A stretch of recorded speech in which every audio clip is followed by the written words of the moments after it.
everybody. Hi, friends. Well, from beautiful Salt Lake City, Utah. It's Thank God I'm Atheist. A podcast exploring religion, politics, and current events from two atheists just trying to survive in these United States. Oh, no. Divided states. They're the divided states of America. Well, I'm Frank Feldman. And I'm Dan Beecher. And coming up on the show today, we're going to be talking about, it's something that I recall from actually going on a few years ago now, where Brigham Young University, that's the Mormon-owned university in Provo, Utah, introduced a loyalty oath of sorts for their faculty. And at the time, observers were like, this is a bad idea. Yeah. And I believe we were probably part of that group. And though for the life of me, I can't figure out why. Why is that a bad idea? Why is that a bad idea? Yeah, we're checking back in on that, and we're going to talk about what happened. Yeah. What is life like at BYU now? Surely it's gone well. I feel confident. But first, there's some other stuff we need to talk about. News of the week, things that are happening or about to happen, such as, Dan. We will soon have a new president. Oh, do tell. It'll be don't. Actually, don't tell. Bright new era for America. Oh my God. A dark era for the rest of the world. Apparently, is how it seems to be going. It's dark for everybody. It'll be dark for us too. Don't worry, everyone. It'll be great. You know what? You know who it'll be good for? Too. It'll be good for Greenland. That's who it's going to be good for. Yeah. But that's not what I want to talk about. I want to talk about is a way that you too at home, dear listener, could be celebrating this moment in history. Ooh. Celebrating the inauguration of the 47th president of the United States, Donald Trump. Back his great comeback story. It's inspiring. Disgustingly popular demand. There will be movies made for decades, maybe centuries, celebrating this moment. But you, listener, you could buy yourself a copy of a special edition, the inauguration edition of God Bless the USA Bible, priced at $69.99 plus shipping. Oh, okay, sure. I can't expect them to ship it to me for free. Why would they build in the cost of shipping, Dan? No. That is your problem. Yeah. You ordered it, Dan. You should pay for the shipping. Yeah. Or stop by the warehouse and pick up a copy, I suppose. The warehouse in China where it's being shipped out of. Right. Anyway, the Bible, the special edition Bible, features an engraving commemorating this second inauguration. And it's a large print edition of the Bible. Useful. I'm starting to appreciate that more and more. Although that book is so, like, the Bible itself is so bloatedly large that large print just means it's going to weigh too much. Well, this is obviously not the Bible that you will be carrying to church with you, Dan, on Sunday. This is the family heirloom Bible? This is the heirloom Bible that has a special place in the corner of the room on a special stand that you commissioned to rest the Bible. You have a lovely little velvet little drape that you drape over it, and so that you can reveal the Bible. I'm a little heartbroken because I already have the original Trump Bible in that place, and now do I have to replace it? I don't. I suppose you could set this one on top of. Why not? Why not? Just you can have both. You can really show off. You can show off just how much you love and support. Maybe I should have one in all of the common room areas of my house. Yeah, actually, that's what you do. You don't put them together. No. You have one in the living room. You have one in the family room. So wait, what distinguishes this from the other Trump Bible? Well, this one has that special engraving that says that it is the inaugural edition. That's it? It includes founding documents of the United States, like the Constitution and the Declaration of Independence. Yeah. I guess what separates this version from previous versions is that it's available for a limited time only. Right. It will only be available, and I do not believe this, but because they're going to have some left over and they're going to need to sell them still. Right. But they're saying, because the inauguration is January 20th, that they will shut down sales after January 19th. So get your copy now. Yeah. Time is time limited. And rush on over to your phone right now and dial blah blah blah. This is a good business installments. They're offering 3 easy installments of whatever. You can put it on layaway if you need to. Yeah. Why not? Like there really ought to be like the late night infomercial. Yeah. 30-minute infomercial about this thing. I miss those. This Bible They slices, it dices, it makes julienne fries. I love the idea. Here's what I'm hoping this is pointing to. Yeah. Which is every milestone they can think of for the Trump presidency from now on will be preceded by a new release Bible. Yeah. It's the Trump midterm Bible. It's the Trump State of the Union Bible. It's the official The Trump third CIA impeachment. appointee Bible. Yeah, exactly. The 15th impeachment Bible. Because if the Democrats get back into power after the midterms in Congress, it's going to be impeachment city. Yeah. And it's going to, oh my God. We have so much to look forward to. Yeah. These are going to be 4 glorious years for America. Oh my God. And our allies especially, they are just so looking forward to the glories of the Trump era. Yeah. Speaking of the glories of the Trump era, because we call it the Trump era, but it's actually the era of like the Christian nationalists for whom he is the useful idiot. And another useful idiot, Speaker Mike Johnson, who narrowly made it back into the speaker position.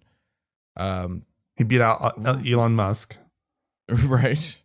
Oh, Elon. This is going to be fun. Like you say, it's just all fun coming up for the next 4 years. We just need the right frame of mind. Yeah. Take the right perspective on this. It's highly entertaining.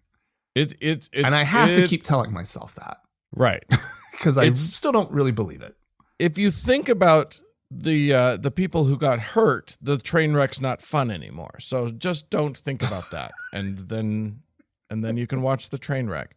Anyway, Mike Johnson, Speaker of the House, when Speaker Johnson officially reaccepted his post as Speaker, he gave a prayer, and this prayer, as he told us, was written by Thomas Jefferson, and Thomas Jefferson, founding father Thomas Jefferson, 3rd president of the United States, Thomas Jefferson, prayed this prayer every day of his hardworking life. I'm sure.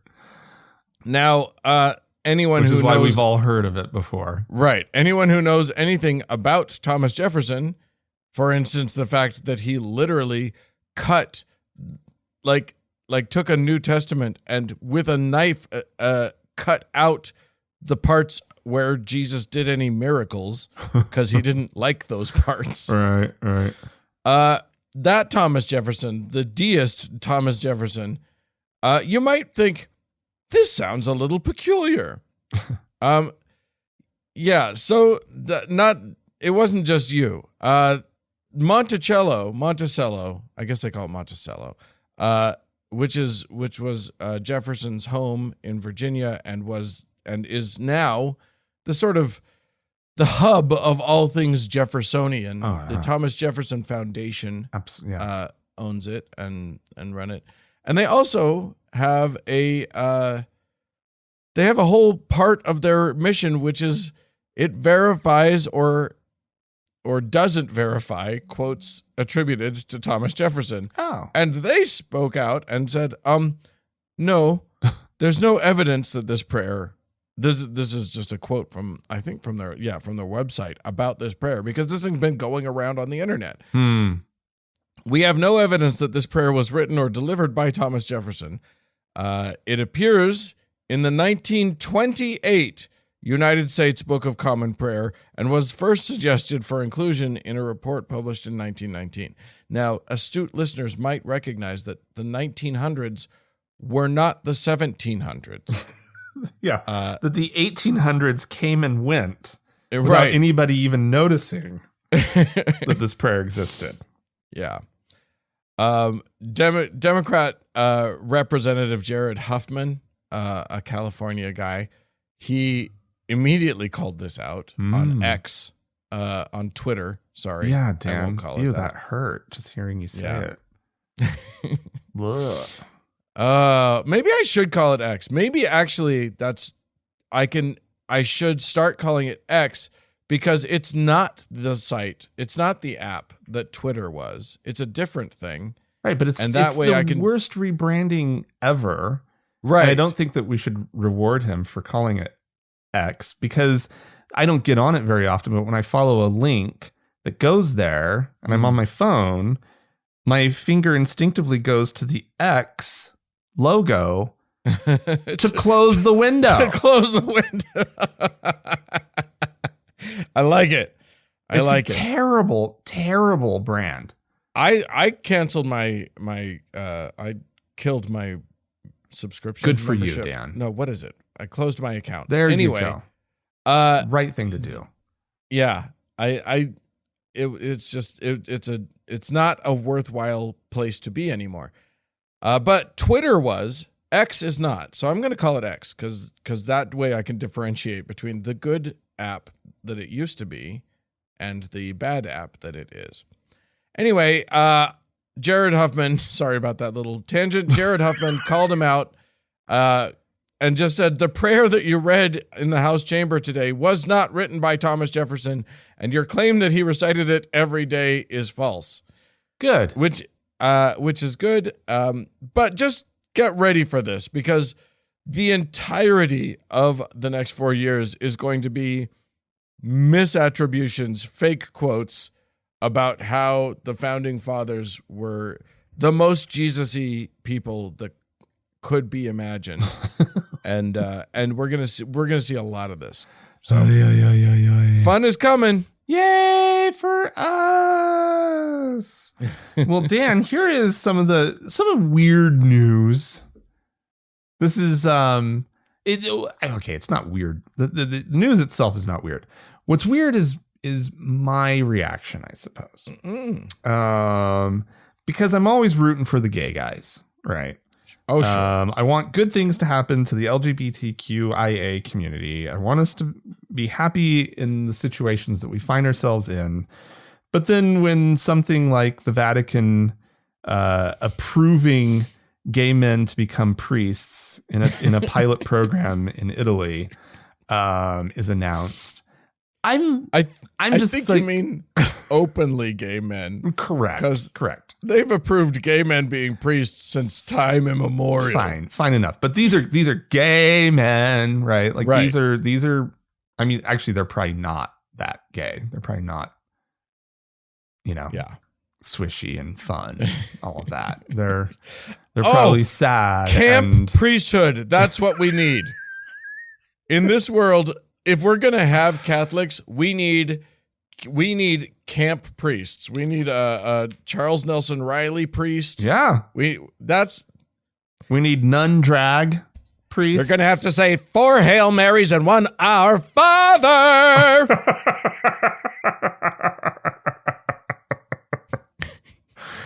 Well, I mean, if they're serious about this promise, that's what they're gonna have to accept. Right? Because that's who we are. Right. And I, for one, am not going to hide my light behind a bushel. No, sir. No, yeah. So they are cautiously opening the door, as this article says, to the idea of ordaining openly gay men to the priesthood. But they are very clear, and I love this. This is how they're still fucking homophobes, is that they have to say and clarify that their normal requirement for chastity will still be in place.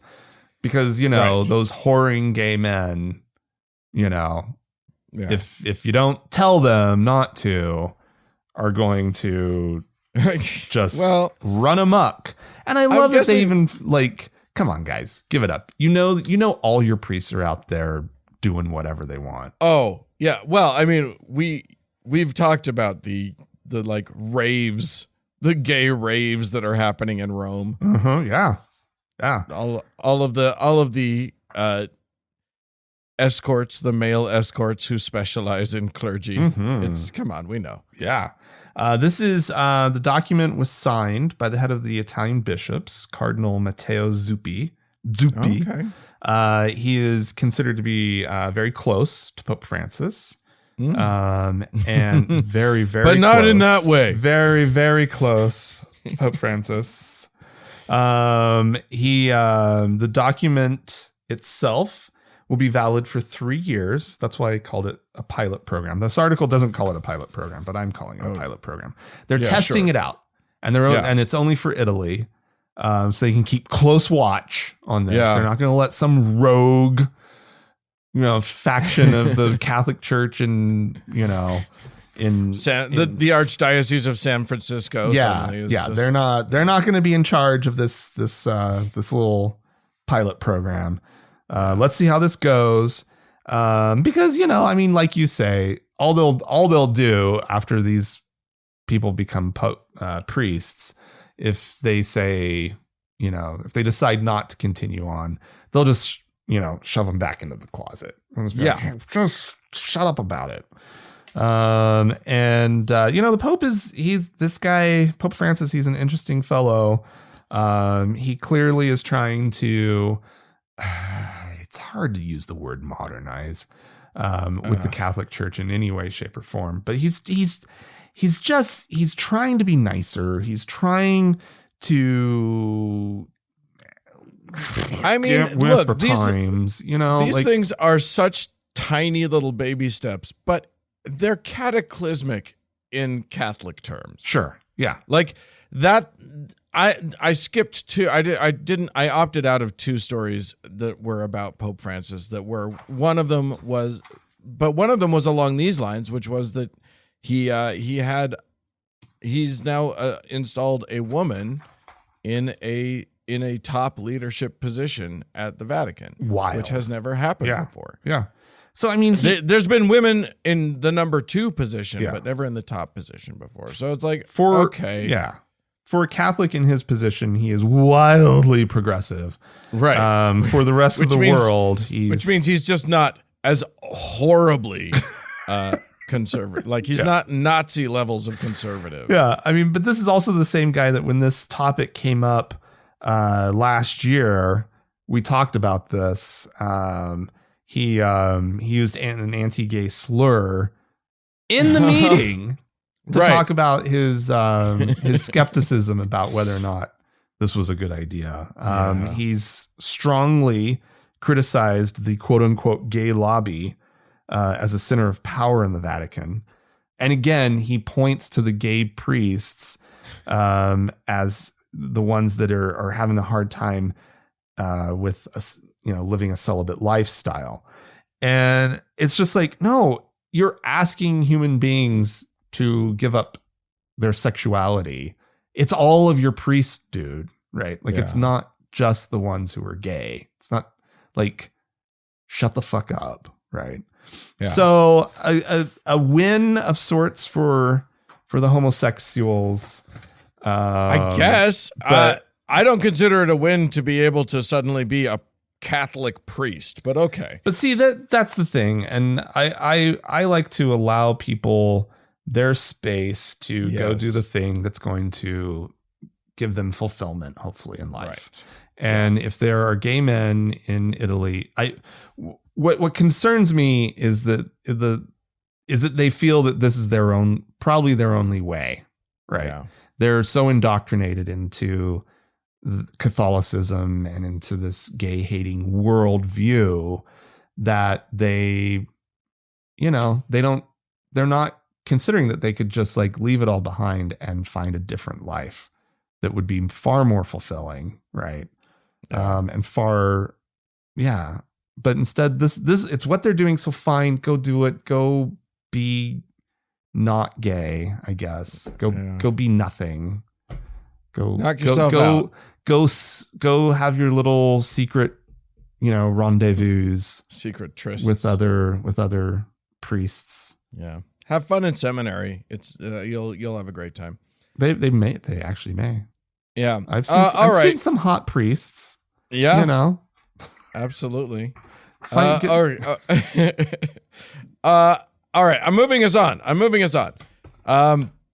We're going to, here in the United States, where there is a mass exodus from one of the main major Christian TV networks. Oh. We've talked about Daystar before. Daystar's kind of huge as a network, but there's trouble. There is scandal at Daystar, and oh no, it's hard to know how everything is shaking out. But here are the facts as I know them. Oh, okay. A whole slew of big names, including Jesse Duplantis, Lance Wallnau, Hank and Brenda Kuhneman. I've never heard of Brenda Kuhneman, but apparently they share a show. These are all and a guy named Jack Graham, but not that Graham family, just Jack Graham. These are all pretty big time televangelists. They've all left the network. Oh, and another of their big ones just left. Those guys left a little bit ago, and now Joyce Meyer has just left. Not Joyce Meyer. Not Joyce. You hate to see it. Oh, man. It's devastating. It's bad. It's bad when Joyce leaves. Yeah. Now, Joyce is the only one who has spoken up and actually given this reason for leaving. And the reason that she is leaving is because there's a bit of a dust-up in the Daystar sort of universe. The whole Daystar network has been run nepotistically. It's a family business, and it's been run by the Lamb family. Now the pater familias of the Lamb family. You want to say that in English, Dan? The dad. I understood what you said. Yeah, I know. I'm just saying, like what's the guy? What's the name of the character on the Righteous Gemstones? Oh, I don't remember. But the John Goodman character. The John Goodman character, in this case, is Marcus Lamb, who died a couple years ago from complications with COVID. Just so sad. Anyway, he was running it. Now it's his wife that runs it, and their kids, except that two of the kids, Jonathan and Susie Lamb, they're married, have been progressively demoted, and now I think they're out. And the reason seems to be that apparently they had a little kid, a little girl, and someone who works at Daystar, someone high up who has not been named. Apparently, they've accused him of molesting this little girl. Oh shit! And okay. And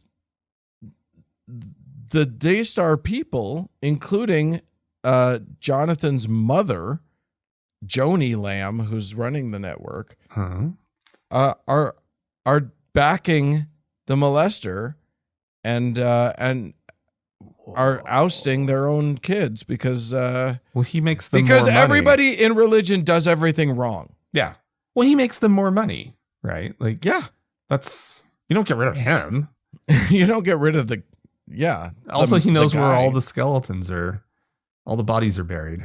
Yeah. There was an amazing bit of journalism done by I don't know who, the Roy's Report. It's Julie Royce or Roy's, whom I've never heard of, but she did her work, and woof. It's bad. It's bad what happened, and it's super bad how these people respond. How do they not know how to respond to this yet? Yeah. I only did this because, like, you know, we've heard it a million times from various churches or whatever, but a TV network just seems weird. But how do they not know that you have to respond correctly to this? And it's so easy. Nobody sees it, Dan. I know. I agree with you. I agree. But like the lesson that I have learned somehow at this point is that nobody sees it. Everybody thinks they're exceptional. Everybody thinks they're going to be the ones who can hide it. Everybody thinks that, like, I don't get the mentality, but that's clearly what's going on.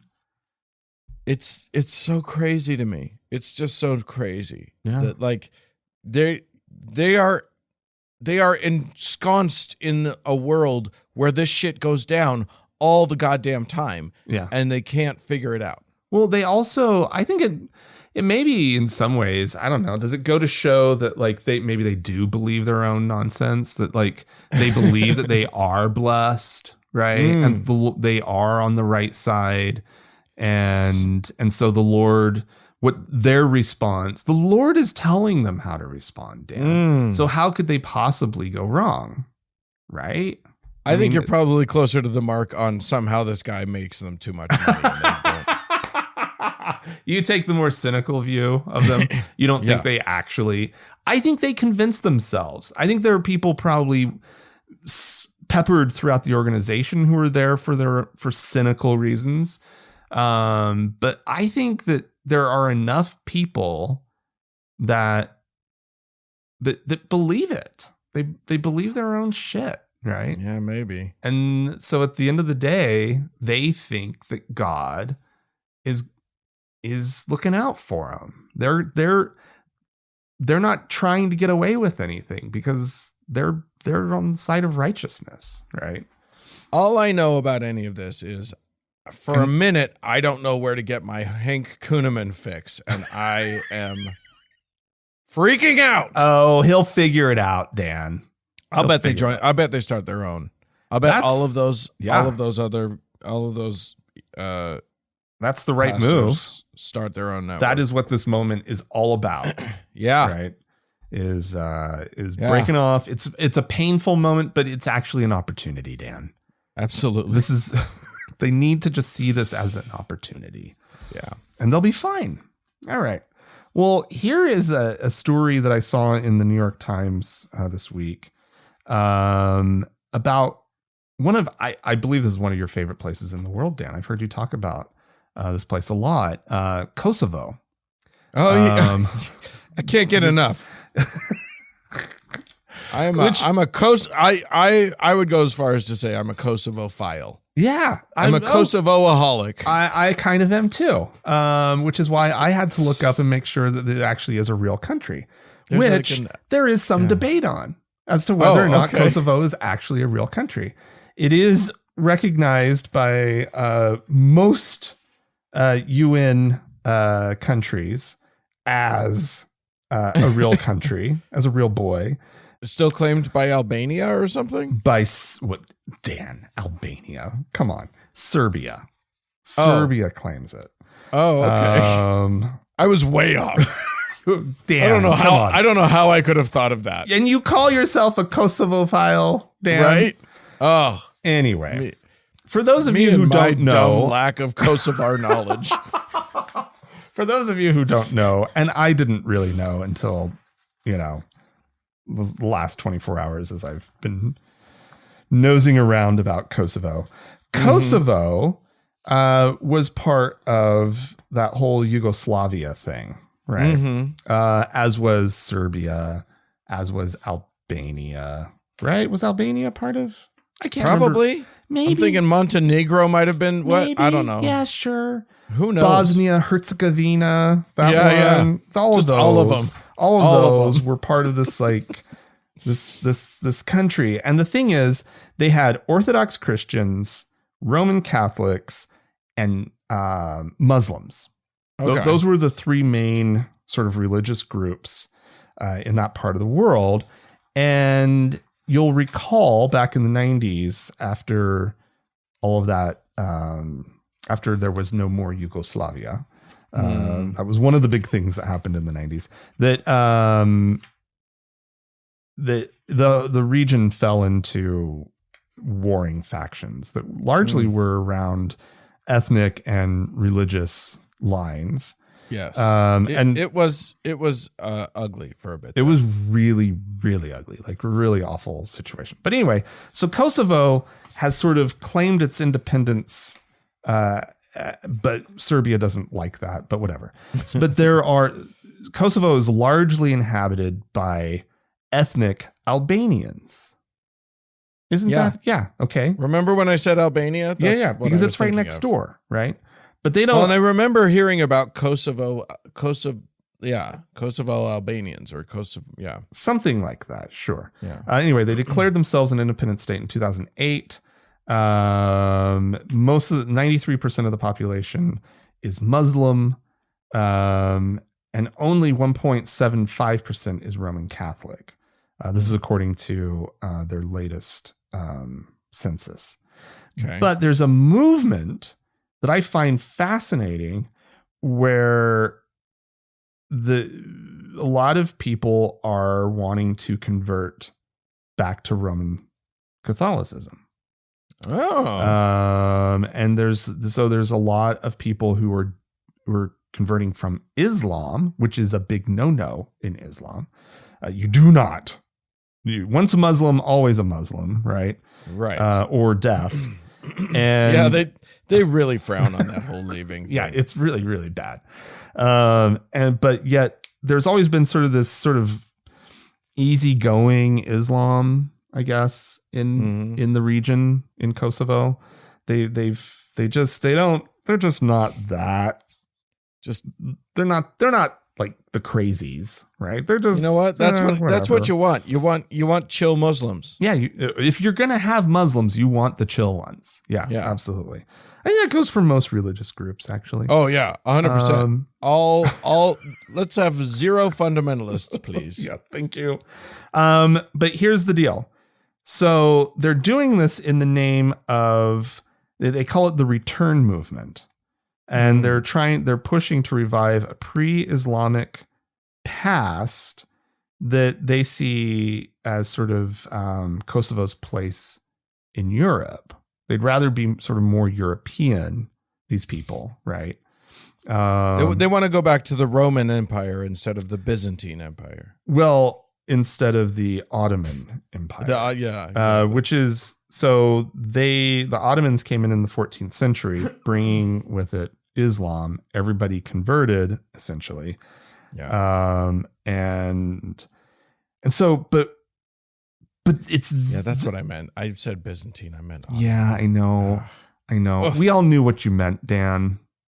I didn't get a lot of sleep last night. Okay. Okay, let's go on. Anyway, and so, but where I'm getting to with this whole thing is just this idea of recovering their original identity by becoming Catholic instead of Muslim. There you go. And like, but how does that work? They haven't been, the country the area has been Muslim for 600 to 700 years, right? Yeah. Are you going to go back to the 13th century? What are we doing here?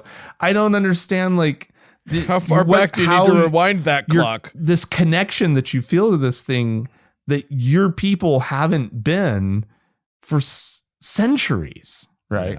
Yeah.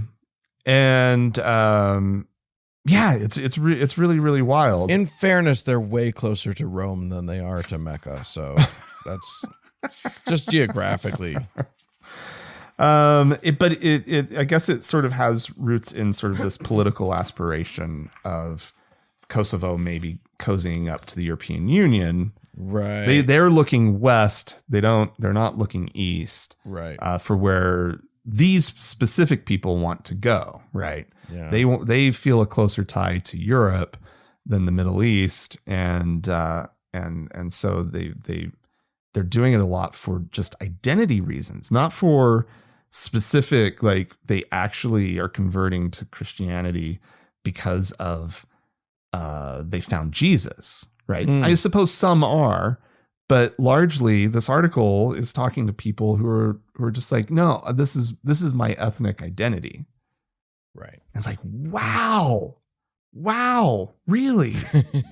Really?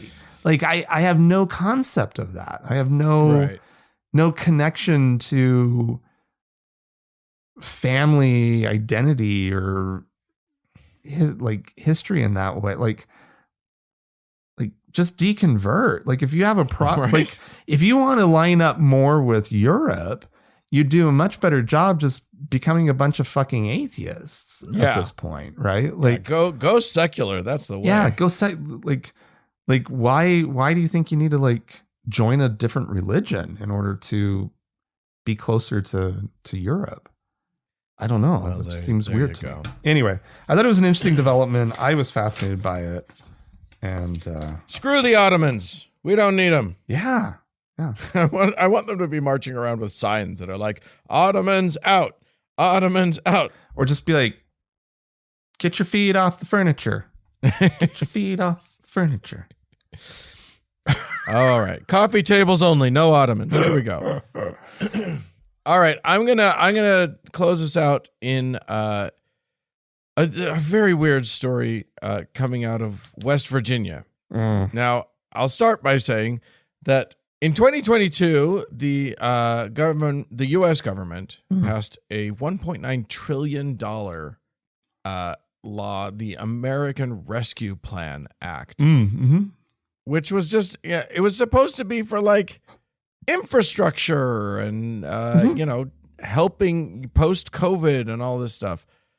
And a big chunk of that went to West Virginia's Water Development Authority, which was like $250 million that they got, which, then they could use to just, and, they were going to distribute it in ways that were supposed to help, the water development. Because it's the Water Development Authority. That would make sense. It feels like that's in their purview. Yeah. Yeah. Part of their mission. Get some new sewer, upgrade your sewer systems, get your stormwater in check. Make sure everybody's drinking clean drinking water. All of this is great. And what they did was they then went and did, gave out grant money to different smaller organizations to help with this endeavor. The largest grant of which, and remember, this is a West Virginia entity. The largest grant went to the College of St. Joseph the Worker, a Catholic trade school in Ohio. Okay. $5 million. This is a school that is run out of a storefront, a tiny little building next to a Firestone, tire center, owned by the brother-in-law, maybe, of the executive director of the. I can't comment on that, but I'm pretty sure somebody's got to be somebody's uncle because this is absurd. That grant was by far the largest on the list. The next closest was $1.2 million. So $5 million going out. And this college has explicitly stated that at least $1 million of that money is going to be going to, quote, advocacy activities.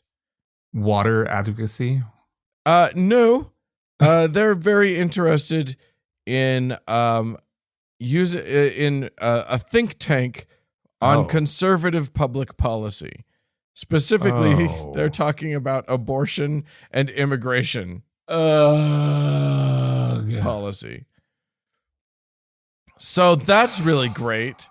Apparently, they are going to try. They're going to use some of that $5 million to recruit West Virginia students, and the idea being that a percentage of them, they're saying 20% of them would return to West Virginia after they got their education. You cannot trust Americans with money. No. Because whenever the government does something like this, right? Yeah. These big programs, it's just amazing where the money ends up going. It's amazing. Maybe AI will actually save us all. I have high hopes for our overlords. Because literally the second a human being gets involved, it's like, I don't want to save the sewer system. I want to get rid of them queers and illegals. Yeah. And how do I do that? How do I do that? With this money. I got $250 million. I'll just give it to these guys. Meant for improving the water infrastructure. Right. And how dare you tell me how to use this money? What could possibly improve the water more than getting rid of the gays? Well, yeah. It's so weird, and it's so no, and of course it's West Virginia. Nobody's going to challenge this. You know what I mean? They're all going to be like, "Oh, good, it's going to Jesus." I don't like that it's Catholic, but at least it's getting rid of the illegals and whatnot. They don't like. Yeah. Yeah. It's gross. They love fetuses too. Yeah. Yeah. Abortions. We'll save the babies with this money. So there you go. Bad things are happening. We're going to try and have fun with it, but that's what next for. That's what's coming down the pike. How dare you, Dad? Just more of this. Anita Bryant died, so that's nice. We can at least have that good news. All right. Well, if you'd like to write into us about this or anything that we've talked about, feel free to do so. It's podcast@thankgodimatheist.com. Or call and leave us a voicemail message. We'd love to hear from you. The telephone number is 424-666-8442. Stick around. There's more show coming right up.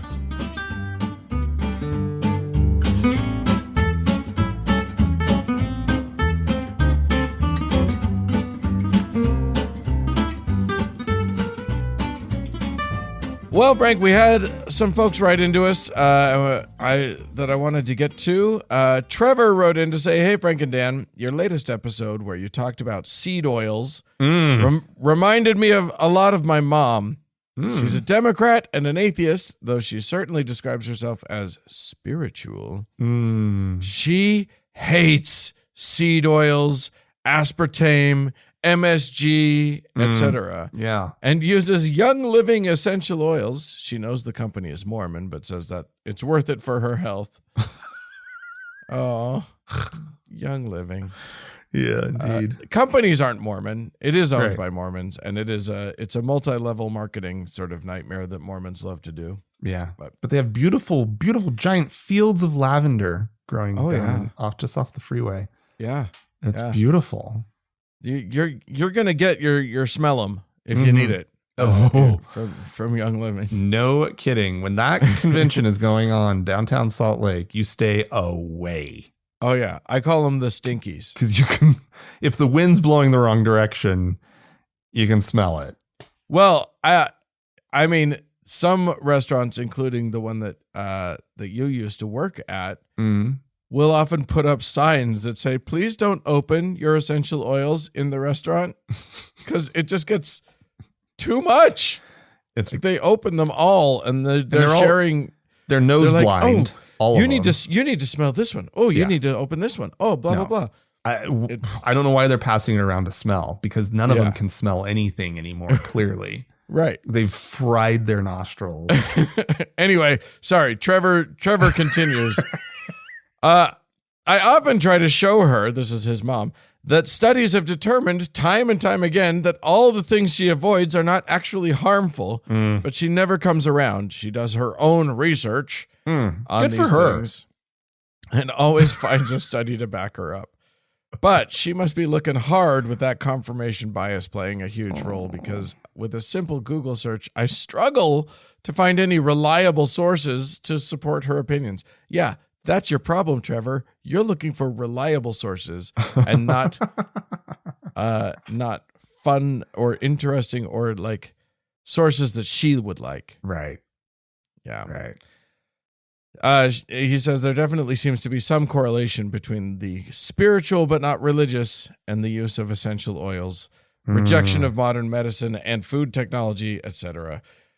Sounds a lot like the ultra-right religious too. Our political spectrum is certainly a circle. Yeah. Yeah, there are places where it loops back around on itself, like a snake eating its own tail. Oh yeah.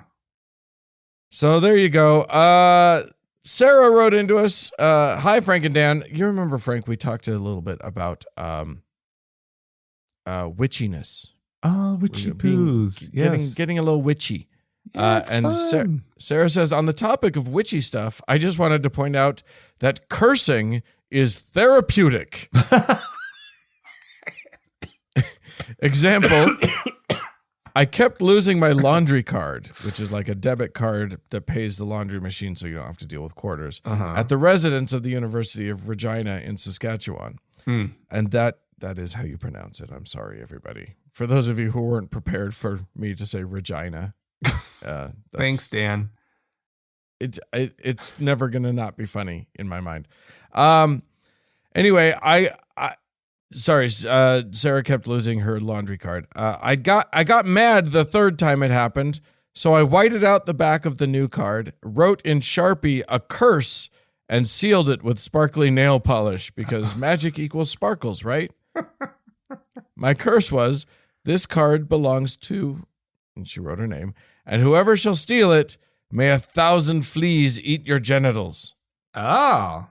I felt giddy after, not because I believed it would do anything, but because it was a fun thing to do. That said, that card got me through university, and not because I stopped forgetting it, but apparently because it freaked people out. Yes, the curse is not original to me. It's from the Dridst book series by R.A. Salvatore. There you go. That's, curse your stuff. I like it. Yeah. Why not?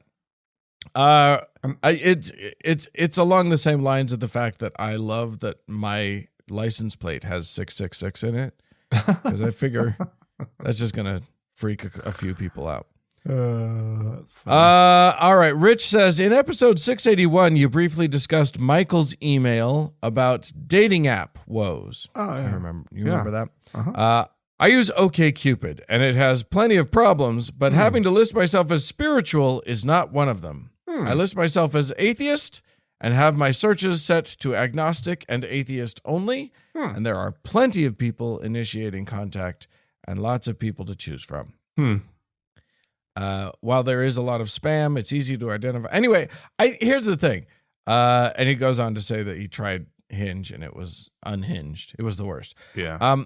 I mean, this is going to vary. Your results may vary depending on your, like where you live and what age demographics you're shooting for. And it might, I think I have no doubt that in an urban environment with younger people, Yeah. you'll have no problem finding other atheists. But if you're in a more rural area and the pool from which you are drawing skews a little older, I can see how it could be tough. It could be about, a little rough. Yeah. So there you go. Your results may vary. We have some folks to thank. We do, Dan. I'm going to start us off. Thanks to Nathan, who's a new deacon. I was forgetting what the different things were called. Oh my goodness. It's been so long. We've been out of it. It's been a so while. long. It's been a while since I was ordained a deacon. Anyway, congrats on your deaconness. Teresa has signed up to be a monthly subscriber. So Teresa, you will be a teacher. Wow. In our nice. priesthood. So thank you so much. Welcome to Magic Powers. Excellent. And Susan will also be a deacon with her new automatic payments. So thank you all so much. What do you got? Well, we have a new patron on Patreon. Excellent. By the name of Mark. And wonderful. Mark is a deacon now. We You guys, bestow I think this is these special priesthoods upon all these people. it's real magic, as real as the magic that we were given when we were Mormons, 12 years old. So you too can have the powers of a 12-year-old Mormon boy by signing up to help us out. You also can have access to the Frank and Dan diary. Amazing. You can have various things. Go to our Patreon, or just go to thankgodimatheist.com/donate, which will have a link to the Patreon, as well as places to give a one-time donation on PayPal or do a monthly thing. It's all up to you, man. Yeah. And, if you want, leave us a nice review. On whatever that would platform, be sweet. whatever platform you listen to us on, we really do appreciate it. Do remember that we get 1-star reviews from jerk Christians who just Don't like just the enter name. the word. They just enter the word atheist in and then give 1-star reviews to everybody. So give us a 5-star review to counteract it. That's always helpful. And as always, we have our top donor to thank, our Lord and Savior, Davis. More show coming up.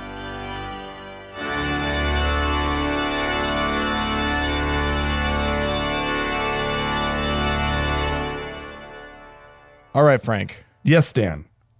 I hate to call you out like this, but you did attend Brigham Young University. For 3 semesters. Yeah.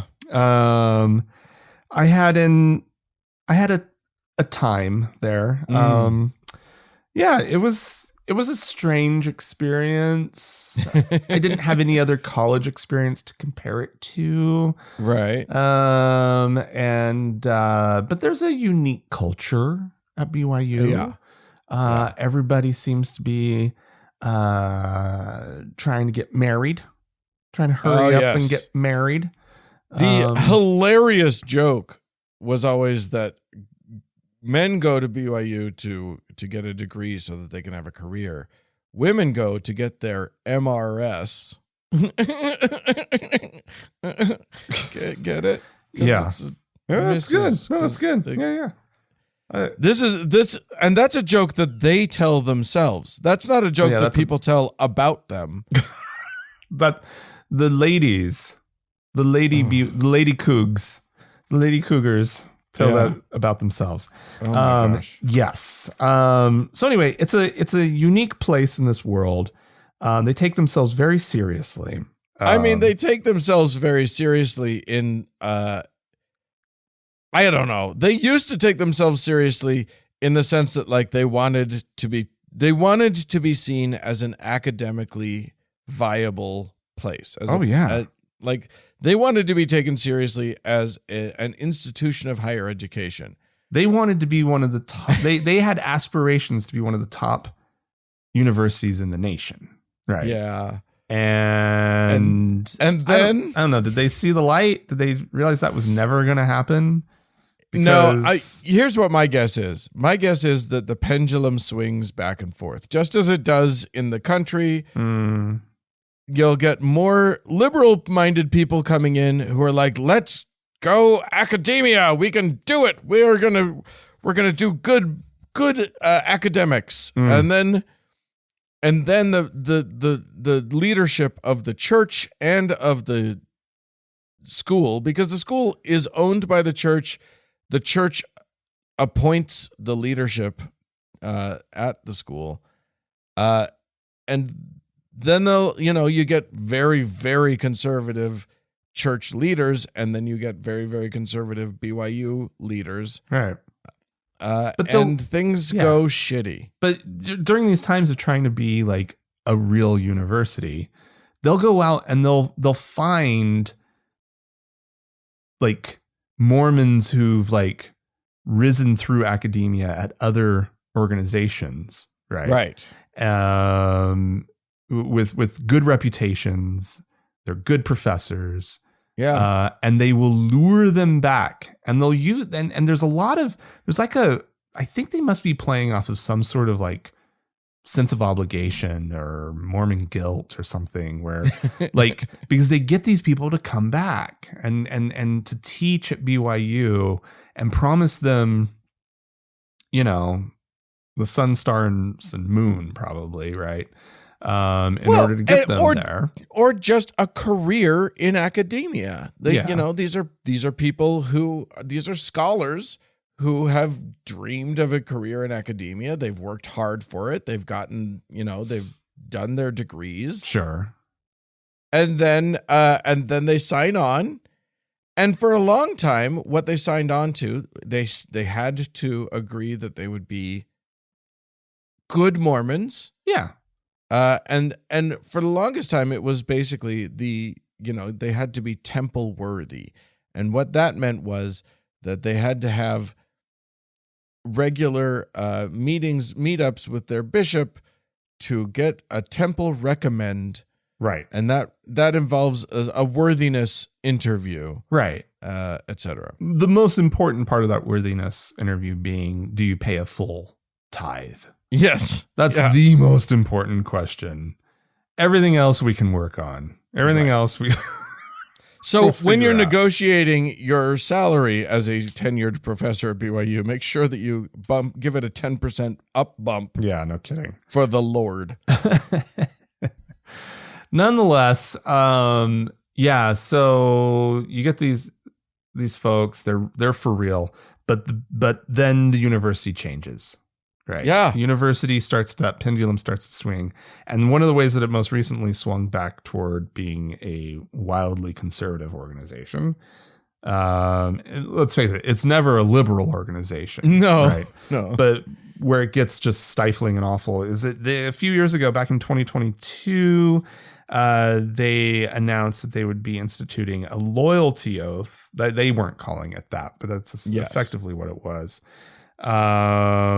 And it's a lot. So you were kind of laying out what they used to have to do. And that already sounds pretty serious, right? It felt pretty restrictive. Yeah. Like you got to be pretty hardcore, just with the temple recommend. And then, like you say, they made it worse. Yeah. What were some of the, new things that they were requiring? You have to, they ask you questions like, do you fully support the church's stance on LGBTQ marriage? Which is like, no, a lot of academics are going to be dissenting on that fact. Yeah. Or, they kind of have to agree to the church's view of history, which erases a lot of the racism and misogyny that was, you know what I mean? It's just like, basically they have to toe the line, and they're going to be watched like hawks.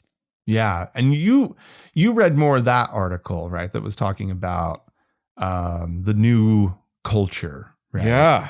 And how people are starting to have, like, they don't know who to trust effectively, right? It is now a Nazi regime.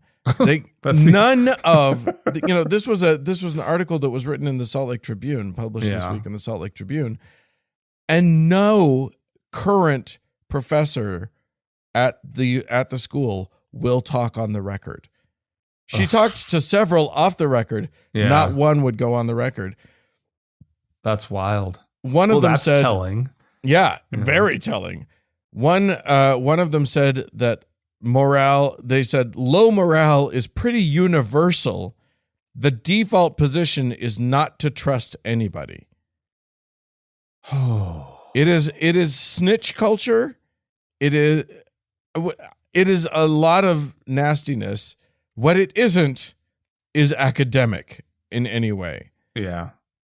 And we talked about this too in when BYU got rid of their real history department their real religious studies department and switched it for the basically their indoctrination department. And all of these professors who were academics who were studying religion as a real study, as a real field, where you have to sometimes say things, acknowledge things that aren't faith promoting. They're all stranded now because they signed up under one set of rules, and now this new set of rules is here, and they can either sign up or never get promoted again. Never, you know what I mean? Suddenly their career has stopped. They might not be fired because it's apparently there are things. There's like one factor of this is that it's quote unquote voluntary, right? But if you don't sign it, what are you saying? Yeah. Well, and the article that I read about it talked about how it extends outside of the university itself, right? Yeah. This enforcement, because the role their clergy, their bishop, right, plays in this whole thing is that, like, they're signing off on these people, right? And so as you a have reminder, this lay clergy. Yeah. Who is this what you were about to? Yeah. Just this is not, we're not talking a trained seminarian priest who's who knows what he's doing. We're talking about the ding dong down the street whose turn it is. Yeah. This guy could do anything as a career, right? Yeah. Have any background. It's just he sort of, for whatever reason, is the one who's picked. Like you say, it's his turn to be the bishop. And this is the ding dong who's holding your employment in his hands, right? Yeah. If he signs or doesn't sign, if he endorses you or not, right? If he has a beef with you because he doesn't like how you do your lawn, he can get you fired. Yeah. And so they were talking about how this is sort of, in a sense, outsourcing the firing of their professors, right? Yeah. That the university in a lot of ways ends up not having to actually fire people in any real way, right? That they just let the ding dong down the street make the call for them, right? Yeah. And then he snitches on them. Mm-hmm. Yeah. So I don't know. But it also has this chilling effect for these people. So they now have to go to church, right? Every week, because they have to be Mormons in good standing. Right. And they no longer have an ecclesiastical leader to go to, if they were the kind of person who would want to do this, to seek help on marital issues or what have you. Right. And they can't be honest with this person. No. Right? So it's not just that their work situation sucks, right? Like you're talking about the culture just being awful at BYU right now. Is it these professors then on the weekend have to go to church in a setting that's cannot be in any way, shape, or form fulfilling to them? Yeah, it's very sad. Awful. This article, it mentioned that like they're going from there was talk of them wanting to be sort of the Notre Dame of Mormonism. You know what I mean? Like, oh, sure. But instead, they're becoming the Liberty University. So yeah, no, that's there. You that go. That was more likely the outcome, right? For Brigham Young University. Yeah. It was They had a shot. Well, if they just hadn't been owned by the Mormon Church, Yeah. they had a shot, right? Yeah. Or if the Mormon Church could have just let them be, right? Like just sort of sponsor the university and let them do their thing and let them actually run academics, they probably could have become that.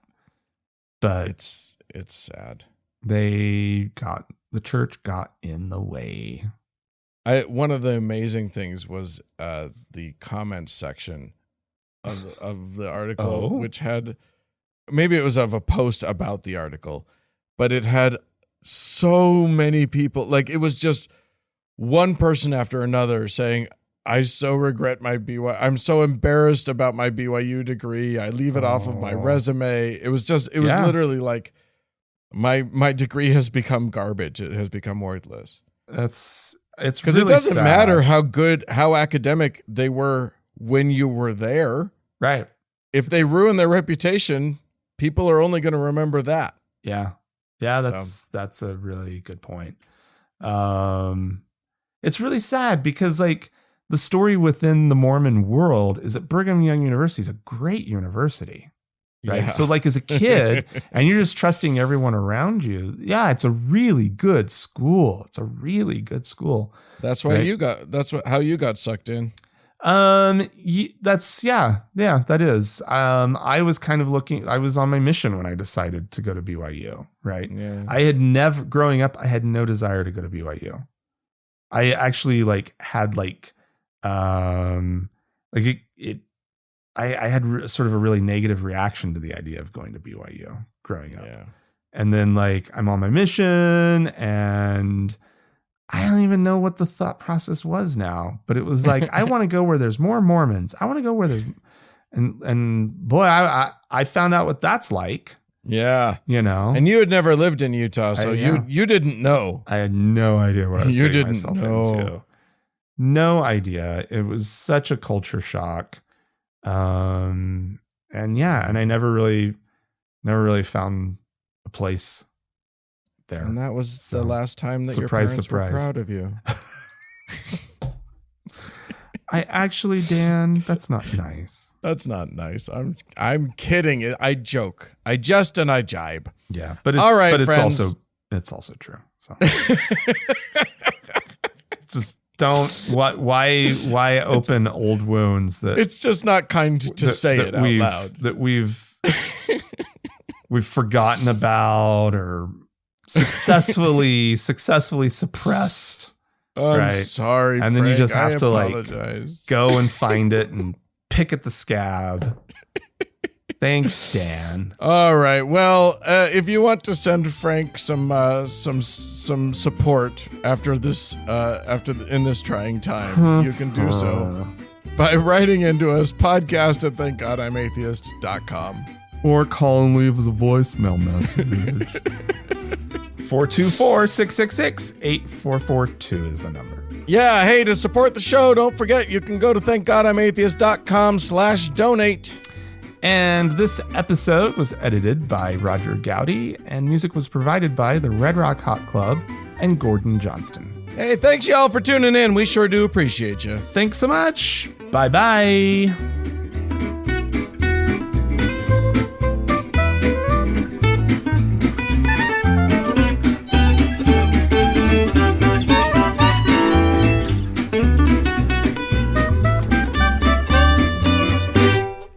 Thank God I'm Atheist is a production of TGIA Media, LLC, copyright 2024, all rights reserved.